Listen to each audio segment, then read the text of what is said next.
এদিকে হাদি হত্যার প্রতিবাদে ক্ষোভ জানাচ্ছে তার জন্মস্থান ঝালকাঠির মানুষ। রাতেই মৃত্যুর খবর শুনে বহু মানুষ ছুটে যায় তার গ্রামের বাড়িতে। এই মুহূর্তে নলছিটির দপদপিয়া মহাসড়কে অবস্থান এবং অবরোধ করছেন ছাত্র জনতা। সেখানে আছেন সহকর্মী তরুণ সরকার। বিস্তারিত জানতে তার কাছে চলে যাচ্ছি। তরুণ, দপদপিয়া মহাসড়কে অবস্থান এবং অবরোধ কর্মসূচি করছেন ছাত্র জনতা, এমন খবর জানাচ্ছিলাম। এখনো কি সেই অবস্থান কর্মসূচি চলছে কিনা, সেখানে কারা এসেছেন, কি বলছেন সবাই, বিস্তারিত যদি একটু বলেন।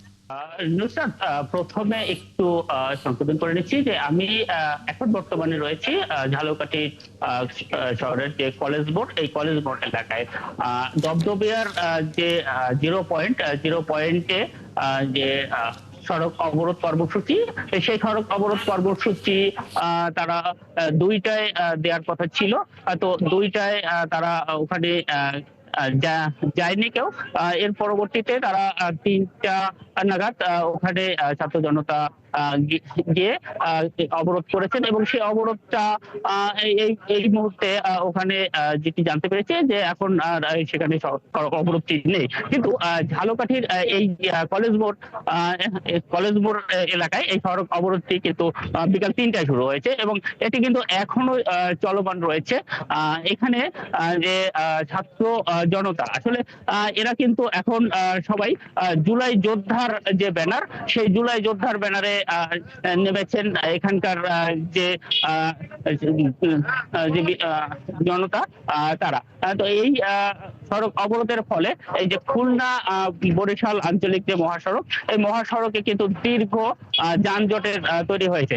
এরা এরা কিন্তু সড়ক অবরোধ করলো। এখানকার যে অ্যাম্বুলেন্স গাড়িগুলো রয়েছে, রোগীবাহী গাড়ি, সেই রোগীবাহী গাড়িগুলোকে পারাপারের জন্য জায়গা করে দিচ্ছেন এবং এই এই জায়গাটিতে আবার পেছনেই যে অবরোধ কার্যক্রমটি চলমান রয়েছে, এটি কিন্তু এখন তারা যে কিছুক্ষণ আগে যে মিছিল বা স্লোগান দিচ্ছিল, সেই স্লোগানটি এখন বন্ধ আছে যে নামাজের কারণে। আবার নামাজের পরপরই তারা আবার পুনরায় তারা সেই তাদের বিক্ষোভ প্রদর্শন করবেন।